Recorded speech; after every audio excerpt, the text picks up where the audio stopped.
wanted to know really why are the Conservatives so fixed on the idea of mayors? Why is devolution so tied to having a mayor?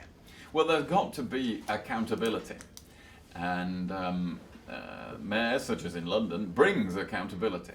You know, people have known in recent years in London, Boris Johnson or Ken Livingstone have been making a lot of decisions and are responsible London-wide.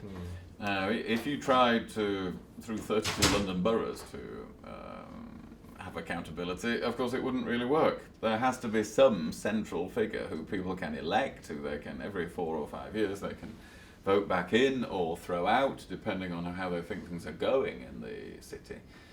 And power can only come with accountability, really, accountability and responsibility.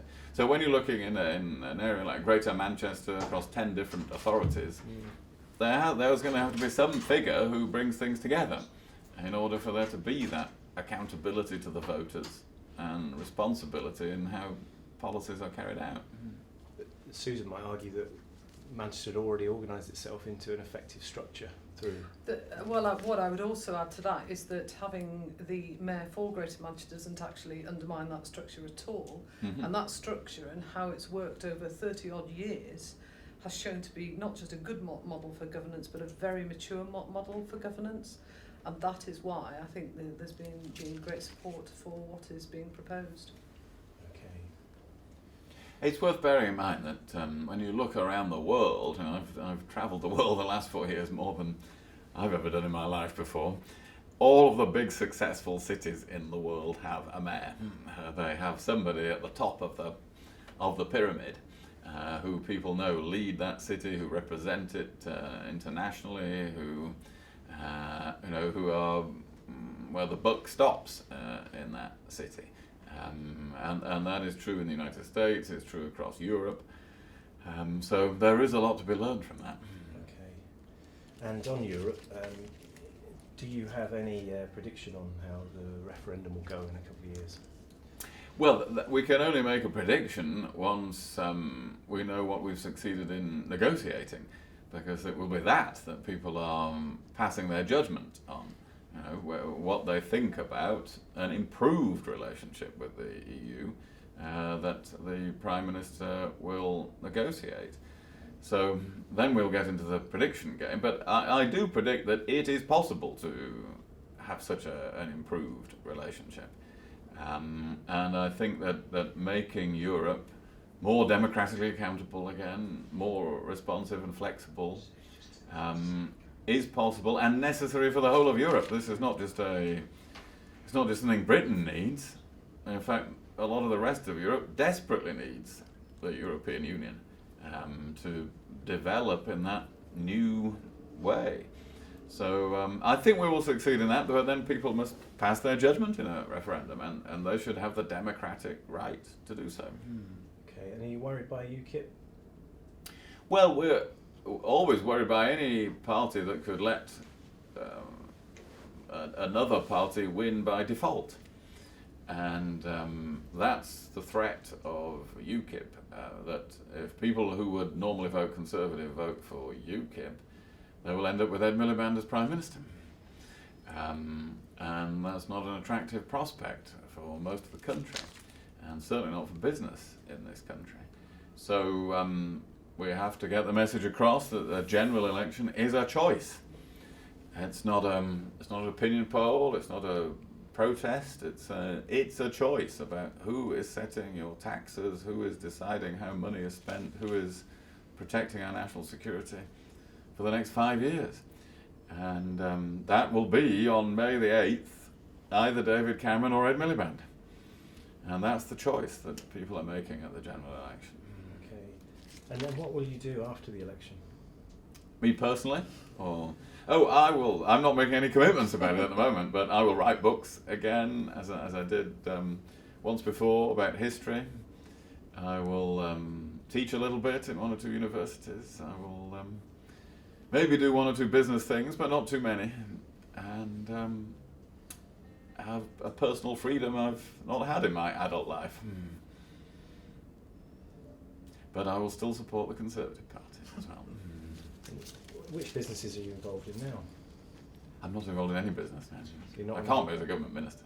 Not on any boards at all? No, that would be a very serious offence. Right. So you think you might take up a few non-exec positions? No, I didn't say that. I just said I'll be involved in one or two businesses. Okay. And can you say what universities you might be involved with? No, I'm not making any commitment. Not only can I not say, I'm not even deciding until next year. I'm concentrating on winning the election. For my colleagues, even though I'm standing down, I'm touring the country to win the election. And could I just ask one last thing very quickly? I was just interested, really, over your time as Foreign Secretary, there was a lot of momentous world events. I just wondered what stands out in your mind as a key episode. Well, I think the changes in the Middle East have been the most important event of that period. But it's hard to single one thing out because what we're seeing here is several important trends going on together that are affecting events all over the world, but they're most manifested in the Middle East. I think the information revolution is creating, I talked about accountability earlier, but it's creating a demand for that all over the world, which results in revolution in some places, like Egypt. The rise of religious intolerance in the Middle East is fueling conflict. And a more multipolar world is also making it less stable. So there are at least 3 powerful trends in the world that are making international affairs less stable. And that will continue, I think, over the coming decades, which is why we need a strong foreign office and strong national security. And I hope that's what we will continue to have. Could I just ask one more question quickly about the economy? Okay, one more, yeah. I mean, the figures look quite encouraging yesterday, but there's still, a lot of the jobs are low, what might be described as low wage. A lot of people are going into self-employment, and that's had a knock-on with less revenues for the government.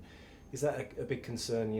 As we pull out of recession, that really people aren't in decent jobs. Well, for the first, I'm sure you saw in the figures yesterday, it's for the first time there are indications that earnings are rising with inflation or beginning to outpace inflation. And that over time, of course, means living standards will grow as well. So there is, of course, a great mixture of jobs, but the main thing is people are getting into employment, and that includes many high-quality jobs. In the Northwest, where there are nearly 100,000 more people in work than in 2010. And so the trends are all in the right direction. But when we have had such a severe recession and we're left with such huge deficits by the last government, it does take time to turn it around. But I think people can begin to see now that it's been worth it, that the benefits will be there. And in all of the figures yesterday about earnings as well as about jobs, those indications were there. And the growth in self-employment can be a good thing, of course. We need more enterprise in this country. And there are, I think, from memory, 46,000 more businesses in the Northwest than there were 4.5 years ago. That is a welcome thing. Okay. Okay. We've got to roll along. Right. Thank you very much.